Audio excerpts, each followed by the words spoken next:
I had seen you before, too many times to count, but a farewell that my family threw for years at our house in Man Square is when I begin to recall your presence in my life. Your parents had decided to leave Cambridge, not for Atlanta or Arizona, as some other Bengalis had, but to move all the way back to India, abandoning the struggle that my parents and their friends had embarked upon. It was 1974.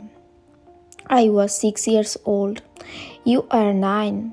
What I remember most clearly are the hours before the party, which my mother spent preparing for everyone to arrive.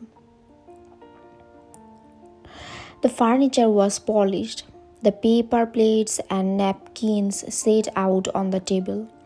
The rooms filled with the smell of lamb curry and pulao and the heir du temps my mother used for special occasions, spraying it first on herself, then on me. A firm squirt that temporarily darkened whatever I was wearing. I was dressed that evening in an outfit that my grandmother had sent me from Calcutta. White pajamas with tapered legs and a waist wide enough to greet two of my side by side. A turquoise kurta and a black velvet vest embroidered with plastic pearls.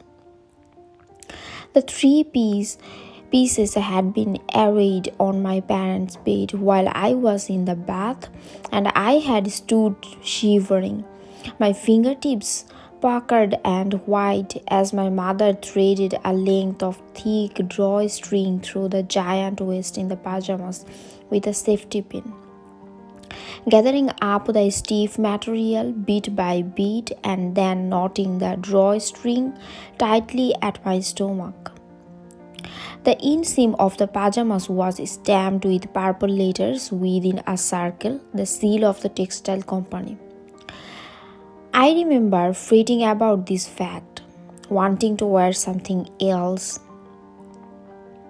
But my mother assured me that the seal would come out in the wash, adding that because of the length of the kurta, no one would notice it anyway. My mother had more pressing concerns.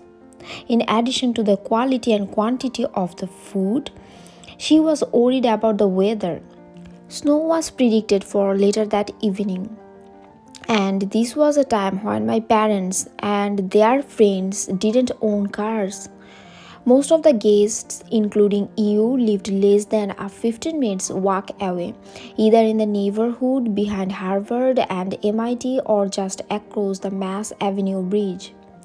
But some were further, coming by bus or the T from Malden or Medford or Waltham. I suppose Dr. Chaudhuri can drive people home. She said of your father as the untangled my hair. Your parents were slightly older, seasoned immigrants, as mine were not. They had left India in 1962 before the laws welcoming foreign students changed. While my father and the other man are still taking exams, your father already had a PhD, and he drove a car, a silver Saab with bucket seats, to his job at an engineering firm in Andover. I had been driven home in that car many nights. After parties had gone late and I had fallen asleep in some strange bed or other. Our mother had met when mine was pregnant. She didn't know it yet. She was feeling dizzy and had sat down on the bench in a small park. Your mother was perched on a swing, gently swinging back and forth as you soared above her. When she noticed a young Bengali woman in a sari wearing vermilion in her hair, "Are you feeling all right?" your mother asked in the polite form. She told you to get off the swing and then she and you escorted my mother home. It was during that walk that your mother suggested that perhaps mine was expecting. They became instant friends, spending their days together while our fathers were at work. They talked about the lives they had left behind in Calcutta. Your mother's beautiful home in Jodhpur Park with hibiscus and rose bushes blooming on the rooftop, and my mother's modest flat in Maniktala above a grimy Punjabi restaurant where 7 people existed in 3 small rooms. In Calcutta, they would probably have had little occasion to meet. Your mother had gone to a convent school and was the daughter of one of Calcutta's most prominent lawyers, a pipe smoking Anglophile and a member of the Saturday Club. My mother's father was a clerk in the General Post Office, and she had neither eaten at a table nor sat on a commode before coming to America. Those differences were irrelevant in Cambridge, where they were both equally alone.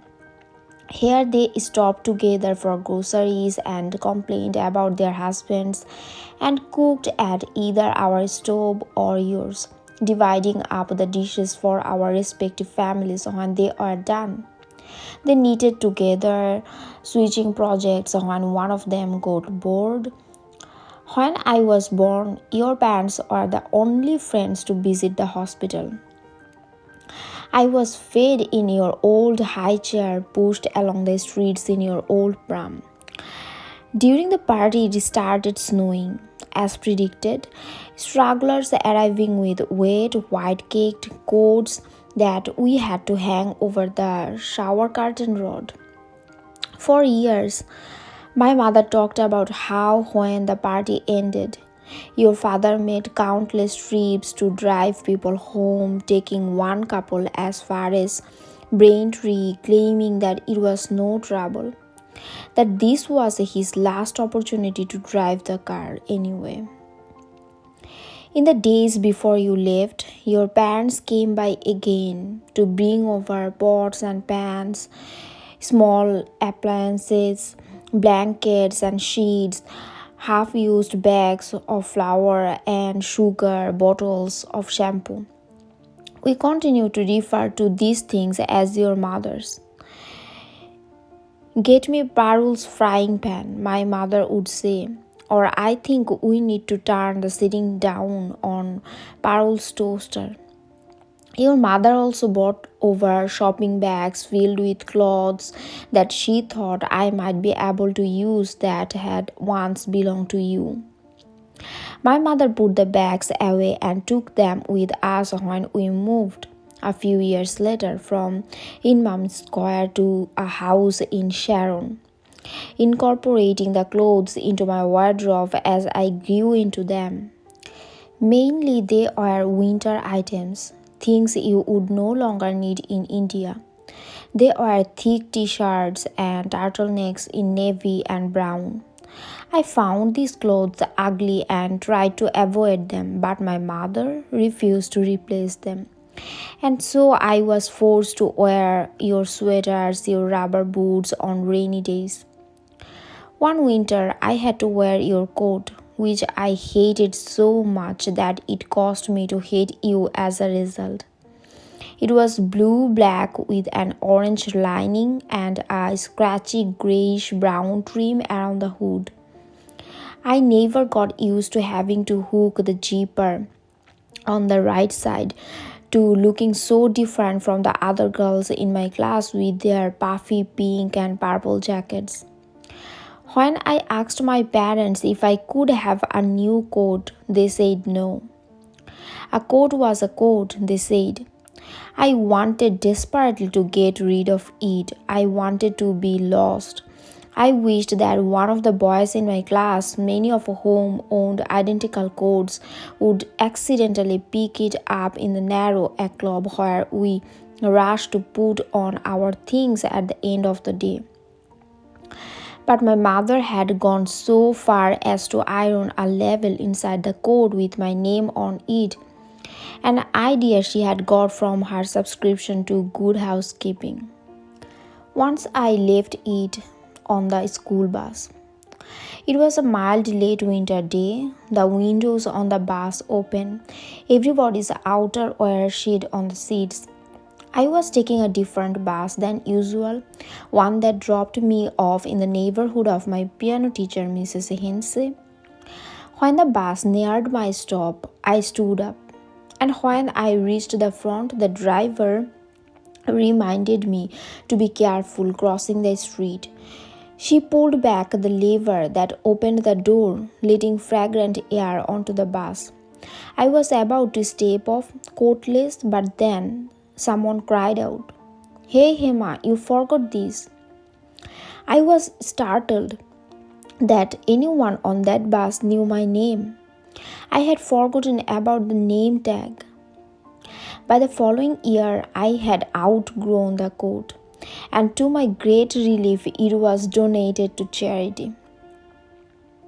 The other items your parents bequeathed to us, the toaster and the crockery and the telephone pots and pans, were gradually replaced as well, until there was no longer any physical trace of you in the house.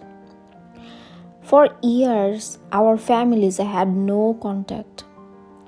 The friendship did not merit the same energy my parents devoted to their relatives, buying stacks of aerograms at the post office and sending them off faithfully every week, asking me to write the same 3 sentences to each set of grandparents at the bottom. My parents spoke of you rarely, and I imagine they assumed that our paths were unlikely to cross again. You had moved to Bombay, a city far from Calcutta, which my parents and I never visited. And so we did not see you or hear from you until the first day of 1981, when your father called us very early in the morning to wish us a happy new year and say that your family was returning to Massachusetts, where he had a new job. He asked if until he found a house, you could all stay with us. For days afterward, my parents talked of nothing else. They wondered what had gone wrong. Had your father's position at Larson and Torbro, too good to turn down at the time, fallen through? Was your mother no longer able to abide the maze and heat of India? Had they decided that the schools weren't good enough for you there? Back then, international calls were kept short. Of course, your family was welcome. My parents said and marked the date of your arrival on the calendar in our kitchen. Whatever the reason you are coming, I gathered from my parents' talk and that it was regarded as a wavering, a weakness. They should have known it's impossible to go back, they said to their friends, condemning your parents for having failed at both ends. We had stuck it out as immigrants while you had fled. Had we been the ones to go back to India, my parents seemed to suggest, we would have stuck it out there as well. Until your return, I had thought of you as a boy of 8 or 9 frozen in time, the size of the clothes I had inherited. But you are twice that now, 16, and my parents thought it best that you occupy my room and that I sleep on a folding cot set up in their bedroom. Your parents would stay in the guest room down the hall. My parents often hosted friends who came from New Jersey or New Hampshire for the weekend to eat elaborate dinners and talk late into the evening about Indian politics. But by Sunday afternoon, those guests were always gone. I was accustomed to having children sleep on the floor by my bed in sleeping bags. Being an only child, I enjoyed this occasional company. But I had never been asked to relinquish my room entirely. I asked my mother why they are not giving you the folding cot instead of mine. Where would we put it? She asked. We only have 3 bedrooms. Downstairs, I suggested. In the living room? That wouldn't look right, my mother said. Kaushik must practically be a man by now. He needs his privacy. What about the basement? I said, thinking of the small study my father had built there, lined with metal bookcases. That's no way to treat guests, Hema. Especially not these. Dr. Chaudhuri and Paruldi were such a blessing when we first had you. They drove us home from the hospital. They brought over food for weeks. Now it's our turn to be helpful. What sort of doctor is he? I asked. Though I had always been in good health, I had an irrational fear of doctors then, and the thought of one living in the house made me nervous, as if his mere presence might make one of us sick. He's not a medical doctor, it refers to his PhD. Baba has his PhD and no one calls him a doctor, I pointed out. When we met, Dr. Chaudhuri was the only one. It was our way of paying respect. I asked how long you would be staying with us. A week? 2? My mother couldn't say. It all depending on how it took your family to get settled and find a place. The prospect of having to give up my room infuriated me. My feelings were complicated by the fact that until rather recently, to my great shame, I had regularly slept with my parents on the cot in their room and not in the room where I kept my clothes and things. My mother considered the idea of a child sleeping alone a cruel American practice and therefore did not encourage it even when we had the space. She told me that she had slept in the same bed as her parents until the day she was married and that this was perfectly normal. But I knew that it was not normal, not what my friends at school did, and that they would ridicule me if they knew. The summer before I started middle school, I insisted on sleeping alone. In the beginning, my mother kept checking on me during the night as if I were still an infant who might suddenly stop breathing, asking if I was scared and reminding me that she was just on the other side of the wall. In fact, I was scared the first night. The perfect silence in my room terrified me. But I refused to admit this, for what I feared more was failing at something I should have learned to do at the age of 3 or 4. In the end, it was easy. I fell asleep out of sheer anxiety that I would not, and in the morning I woke up alone. Squinting in the eastern light in my parents' room did not receive. The house was prepared for your arrival. New throw pillows were purchased for the living room sofa, bright orange against the brown tweeted upholstery. The plants and the curios were rearranged. My school portrait framed and hung above the fireplace. The Christmas cards were taken down from around the front door, where my mother and I had taped them one by one as they had come in the mail. My parents, remembering my father's habit of dressing well, bought robes for themselves to wear in the morning. My mother's made of velour, my father's styled like a smoking jacket. One day I came home from school and found that the pink and white coverlet on my bed had been replaced by a tan blanket. There were new towels in the bathroom for you and your parents, plusher than the ones we used and of a prettier shade of blue. My closet had been weeded, bare hangers left on the rod. I was told to clear out a couple of drawers and I removed enough things so that I would not have to enter the room while you were in it. I took my pajamas, some outfits to wear to school, and the sneakers I needed for gym. I took the library books I was reading and the others stacked on my bedside table.